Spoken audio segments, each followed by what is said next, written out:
Una nating topic, all about Robert Francis Prevost, now known as Pope Leo the 14th.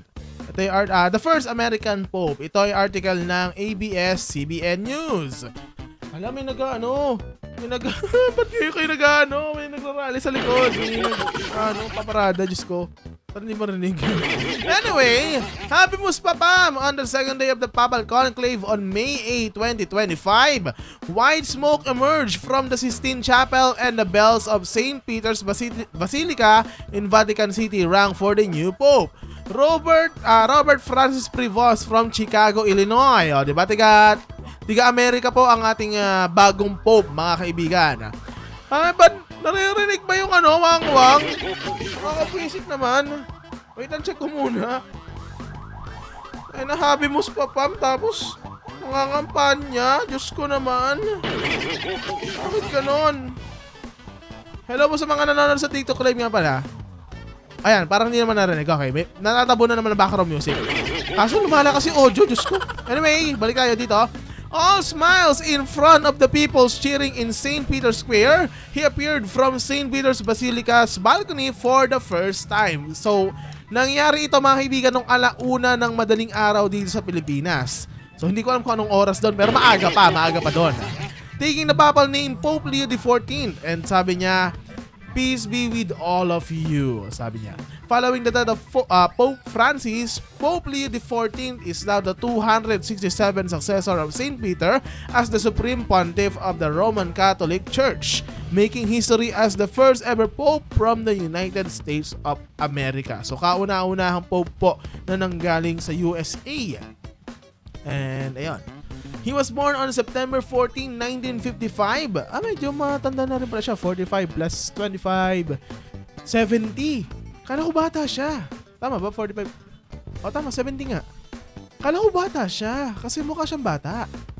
To French and Italian father Marius Prevost and Spanish mother Mildred Martinez. So yun yung kanyang magulang.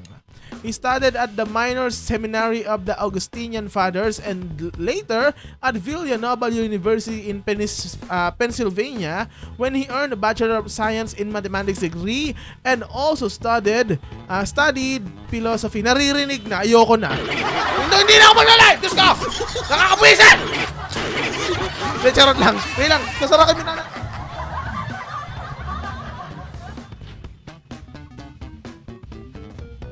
Lakas ang mga pusiya niya! Diyos ko naman! Charot. Okay, nasa na tayo? He studied at the Minor Seminary of Augustinian Fathers and later at Villanova University in Pennsylvania, where he earned a Bachelor of Science in Mathematics. Mathematics po yung kanyang hindi lang sin ang kanyang alam, pati cos and tan. And also studied philosophy. So, yun yung pinag-aralan naman niya. Pope Leo XIV had this theological education from the Catholic Theological Union in Chicago and was sent to study canon law at the Pontifical University of St. Thomas Aquinas at the age of 27. On June 19, 1982, in Rome, he was ordained as a priest at the Augustinian College of St. Monica by Archbishop Jean... ano yung Jadot? Hindi ko alam. Jean Jadot pala yung pangalan niya. Sorry. After getting his licentiate, tama ba?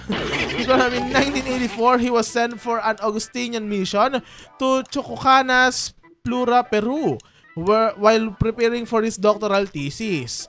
Ito yung thesis niya, the role of the local prior in the order of St. Augustine. Sana hindi gawa ng AI yan. Grabe naman. He was appointed as a vocation director, then missions director, and later on elected as the provincial prior of the Augustinian province of Mother of Good Counsel in Olympia Fields, Illinois. Illinois talaga. He became prior general and 2.5 years later. On November 3, 2014, the late Pope Francis appointed him as the apostolic administrator of the Peruvian Diocese of Chiclayo. Tama ba Chiclayo? 4 days later, he entered the diocese in the presence of Apostolic Nuncio James Patrick Green, who over a month later ordained him as bishop. So naging bishop siya noong 2014. He has quite an extensive experience in leadership, and many believe he has the skills and heart to lead the church.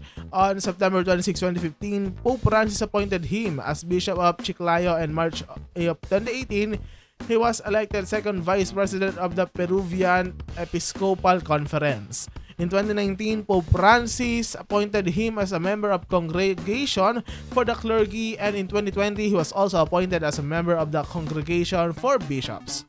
Daming appointments. On April 15, 2020, he was appointed Apostolic Administrator of the Peruvian Diocese of Callao. Dami pa niyang mga pang CV. Grabe yung CV, On January 30, 2023, Pope Francis summoned him to Rome to become the prefect of the Dicastery of 4 Bishops and President of the Pontifical Commission for Latin America, making him Archbishop. And in September of 2024, Pope Francis made him a cardinal. So naging cardinal siya noong 2024 lamang. Last year lang, wala pa isang taon. And assigned him the diaconate of Saint Monica. On February 6, 2025, Pope Leo XIV was granted the title of the Suburbicarian Church of Albano by the Argentine Pope. He also led the prayer and rosary for Pope Francis held in St. Peter's Square last March 3. Dami niyang mga pangyayari, pero medyo mabilis, maaga yung pagiging niya. Hindi maaga parang basta ayun. Many said kind things about Pope Leo the 14th, the second to and they have no doubt he will lead the Roman Catholic Church well. Ito ang sabi ni John Prevost sa kanyang kuya. I think the very fact that in his heart, in his very soul, he wanted to be a missionary. He didn't want the bishop, he didn't want the cardinal, but that's what he'd asked to do. So that's what he did. So, ayun mga kaibigan, si Pope Leo XIV ang bagong Pope ng Simbahang Katolika. Ang bagong leader ng Simbahang Katolika. So ano pong masasabi nyo sa kanya mga kaibigan at sa mga Pinoy na nadismaya dahil hindi si Tagle ang naging pangalan nito, ang naging Pope? Diyos ko naman. Nadismaya kayo? Diyos ko. Comment down below.